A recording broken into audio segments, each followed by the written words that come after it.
Hi everybody, my name is Ixie and welcome back to my channel where I analyze Nine Inch Nails music, and today I'm analyzing Adrift at Peace, which is said to be the conclusion to La Mer. So the title of this song confuses me a little. It indicates that there's something that is settled, but it doesn't feel settled to me, especially at the end. Nine Inch Nails is never what it seems. When you first start to listen to this song, it does sound peaceful. But as you progress further in, some things start to happen that contradict that narrative. And when the song finally ends, I don't particularly feel like I'm at peace. At least not in the way that I thought I would. So for the most part, what we're going to be talking about with Adrift at Peace is the tonal center, because I don't know if this song has one. Dun dun da da! It's really the number one thing that I am looking for when I first listen to a piece of music is what key is this in? What is the tonal center? What is home? That, and also where is the downbeat? And in my La Mer analysis, I hinted at what happens when you don't have a tonal center. Things feel completely ungrounded. They are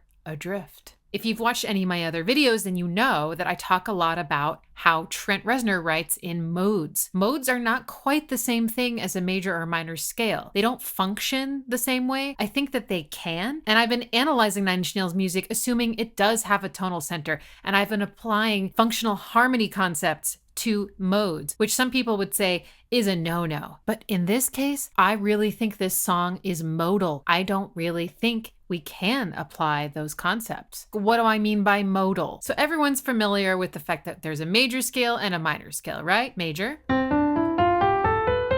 minor. I played the major scale starting on C, but I played the minor scale starting on A. Both scales had exactly the same notes. It's just that I started it in a different place. So if I apply that same pattern, but I start on D instead of C, what do I get?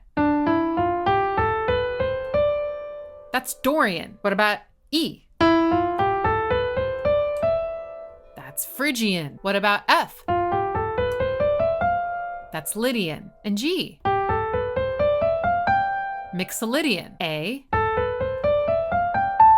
That's minor or Aeolian. And if I start on B, that's Locrian. If you want to learn more about modes, I'm going to leave some links to some other videos below, but they add unusual qualities to the songs that use them. So most of what we're going to be talking about is the lack of tonal center. But I do want to touch on the rhythm. This theme is borrowed from La Mer, or Into the Void, or We're in This Together. They're all connected.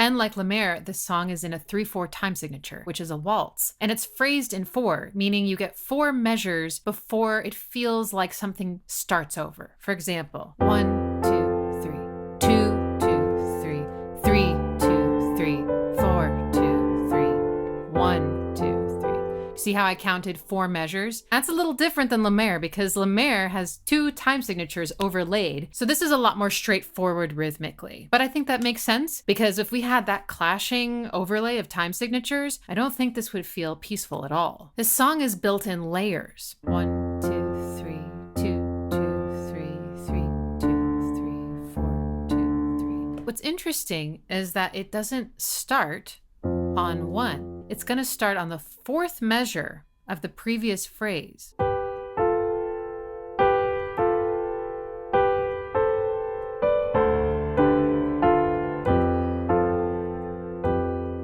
And that's a little disconcerting because usually when a bass line comes in, it comes in on beat 1 at the beginning of the phrase. The bass is intended to be our foundation. And if it starts shifted, then we might feel a little bit like, what's happening? And because the tonal center of this song is so ambiguous, you might rely on that very first bass line note to tell you what key you're in. And it's a D. And the melody is played by dulcitone, prepared piano, like someone suggested on my La Mer video. Whatever it is, it does sound like a broken piano. Some of these notes do not sound in tune because they're not. They are in between the notes that I can play on this keyboard. And that's a really, really important part of the sound, and for Lemaire as well. You can still play Lemaire and Adrift and At Peace on a regularly tuned keyboard, but it's not gonna have the same quality. Also, this prepared piano or dulcitone doesn't have as strong of an attack as this keyboard does, or any other regularly tuned piano. There's a little bit of a dampening effect. So that makes it sound a little more gentle, a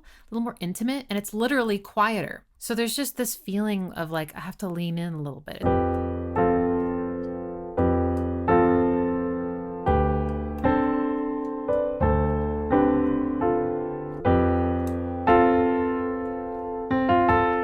C, F, A. That is an inverted F major triad.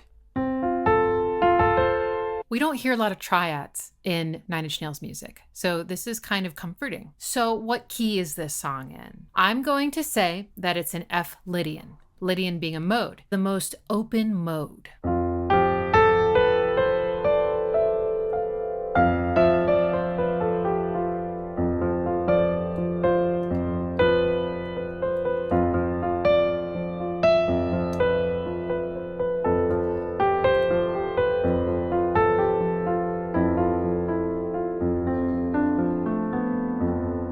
That is partly because we have a sharp 4. 1, 2, 3, 4. In all the other scales that you're used to hearing, that 4 is this note. That's a 4th. 1, 2, 3, 4. Or even if it's a minor scale, 1, 2, 3, 4. And if you watched my Lemaire video, then you know that I talked about those exact notes. That's the beginning of the whole tone scale. Lydian and the whole tone scale do kind of have a similar quality because of all of those whole steps. Probably the most famous example of something written in Lydian is the Simpsons theme song.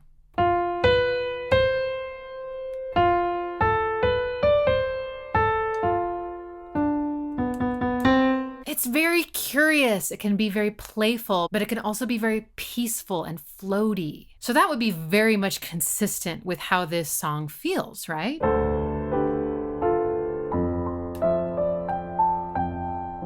The first half of the phrase is F.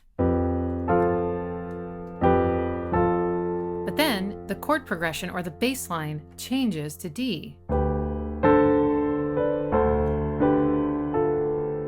When we go to D, it feels like a really big change. So if we're really modal, then who's to say that we're not just switching back and forth between modes? If there's no real functional harmony at play here, then we can't really say, oh, well, this D is a 6 chord. It's Dorian. Lydian. Dorian.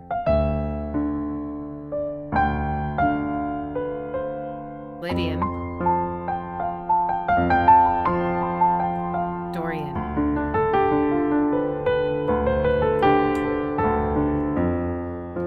But I don't know about you, but when we're in Lydian, that does feel very peaceful. But then we go here.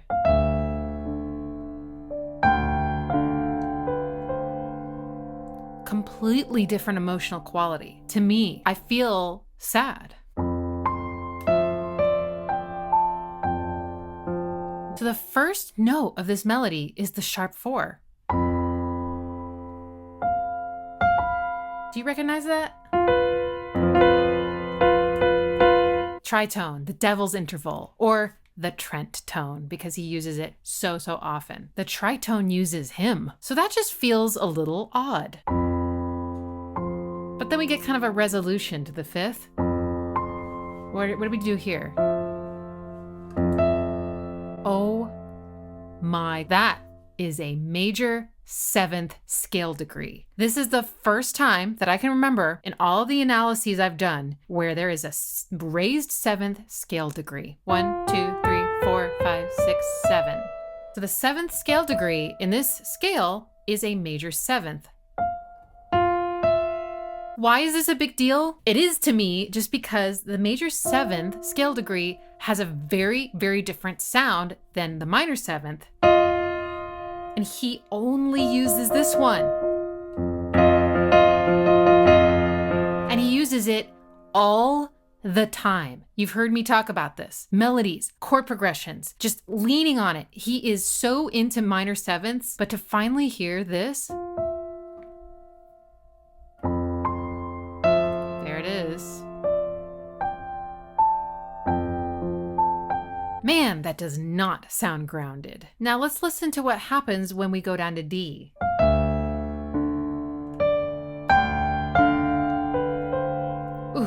That gives me goosebumps. So the way I'm going to talk about this is as if we're now in D Dorian. So we have the minor third, the major second, perfect fourth, back to the third,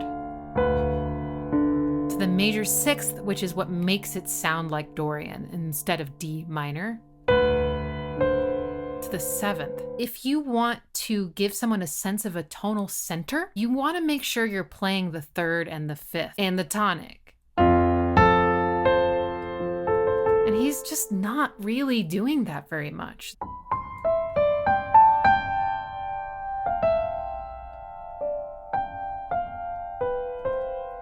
If I just play that by itself, I get C major vibes.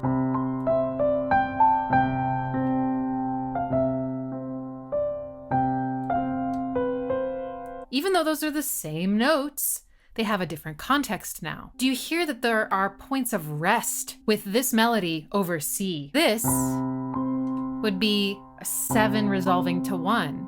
Then we settle here on the 5th and the 3rd. And there again, 1. But you know, the melody's a little bit different the second time around.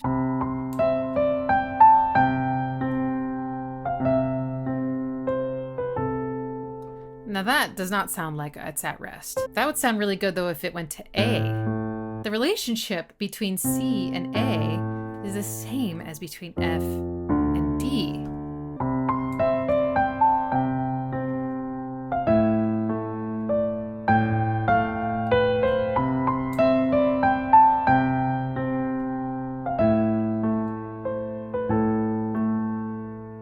That fits. That fits really well. And that would be something that we could analyze with functional harmony, because that would put us in C major. So it's almost like this melody is meant to be over a bass line that is just a minor third apart. But why did Trent choose these?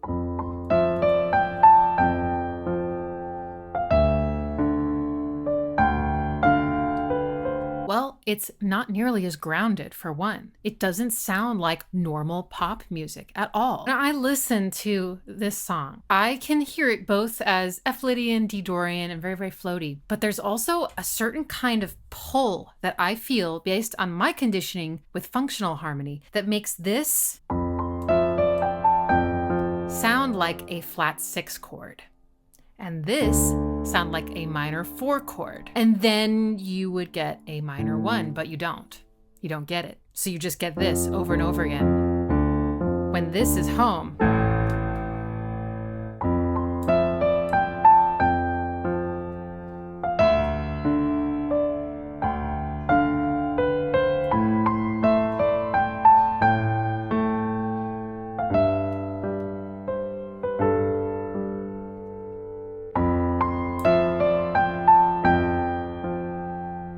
it doesn't sound like home, is what I'm trying to say. It sounds like this is home.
I think it is so amazing that human beings can experience music in such different ways. And this is one of the ways where we feel at home in the music, harmonically and even rhythmically. Because some people will have an experience of rhythmic displacement, probably not in this song, but I just watched a great video by David Bennett where he's talking about confusing intros to songs, and it's all about the experience we have when we think the downbeat is somewhere that it really isn't. But you don't necessarily know right away where the downbeat is because maybe the drums haven't come in yet, and that's what the drums are there for. They're to tell you what the rhythmic structure is. And similarly, the key is there to tell you what the harmonic structure is. So none of us are right or wrong about where we hear Adrift and at Peace. Whether you hear it here, whether you hear it here, or here. And I'm gonna hazard to say, Trent's aware of this. He knows that this sounds like we're floating. He knows that things are going to feel uncertain and ambiguous to us. And that matches the title of the song so well. But let's talk a little bit about what doesn't match the title. As the song progresses, this low, sort of buzzy synth bass, and it's just playing F and D over and over again to mimic the bass line. But it doesn't feel peaceful anymore. And that's just me. It might feel very calming and peaceful to you, but it starts to introduce a little bit of a texture and a sort of foreboding feeling. It's really the outro of the song that makes me feel like, what do you mean by adrift and at peace?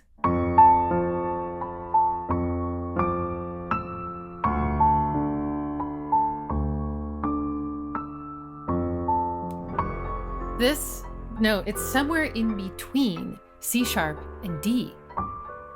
In between there. And then this note, the D, sounds to me also slightly sharp. When I first heard this song, I just thought it was going.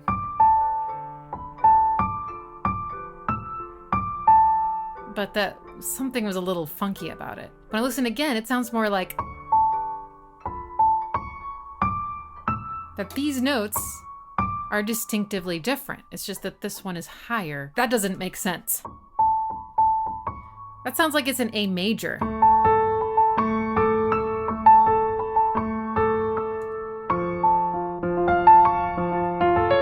That's sort of the chord that you hear. That's an augmented chord. It's two major thirds stacked on top of each other. And it has sort of a very unstable sound to it.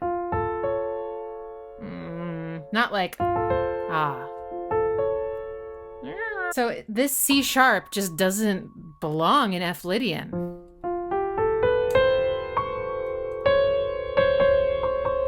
But again, it's not actually a C sharp. It's a C sharp sharp. It's something in between C sharp and D, but still it doesn't belong. He could have ended on either F or D, just to give us some kind of sense of a conclusion, which is what this whole song is supposed to be. But instead it ends just with this detuned melody on top with nothing underneath, no context whatsoever, and I have never felt more like I'm floating in the entire song as I do right here. And there are flies buzzing. Maybe this song should be called Adrift with Decay. Something about this just doesn't feel like I'm at peace. With that lower drone that came in, with this unsettling melody that doesn't really sound right. It's a little creepy. Kind of reminds me of like a music box winding down, which is usually a little out of tune. And we get flies buzzing. It's not a pleasant noise. There aren't really any peaceful associations, I would say, with flies buzzing, but there is one that I could make, and that's death. Is adrift and at peace being dead?